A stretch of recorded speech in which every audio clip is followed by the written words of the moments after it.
Attorney Ed Chico, Oh. nung reklamo mo!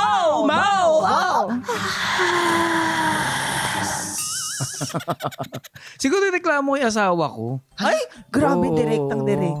Kasi palagi siyang tama. Di ba nakakapikon din? Actually, Tapos yung ano siya, gusto niya naglalaro kami lagi. May favorite game kami. ano yan? Huhulaan ko kung ba't siya galit. Di ba nakakapikon yung gano'n? Kaya ayoko. Yun ang reklamo ko siguro. Pero that's at least kahit pala ganyan na parang at tali-talino kasi ni attorney. At least meron din pala siya Uy, konti lang nga. Nakakahiya naman sa kanila. Hindi, kaya nga dalawa lang Oo. tali-talino. Tali-talino. Tali-talino. Talino, Grabe na mas yun. madami na. Okay, Oo. paano si Buboy? Si Buboy, mabait talaga yan. Wow, kaya friend ko yan eh. Actually, hindi na impression ko friend sa ko kanya to. kanina. Sabi, ito mabait to. Kaya friend ko to eh. I love you. Ah.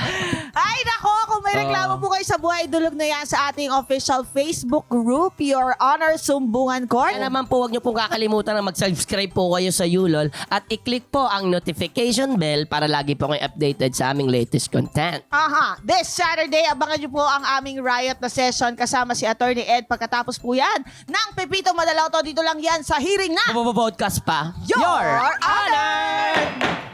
Available sa YouTube channel ng Yulol, Spotify at Apple Podcasts. Naka-live stream din po kami kada Sabado ng gabi sa Yulol. Pagkatapos ng Pipita Manaloto. Kasali ka rin sa hearing. Join na sa ating official Facebook page, Your Honor Sumbungan Court.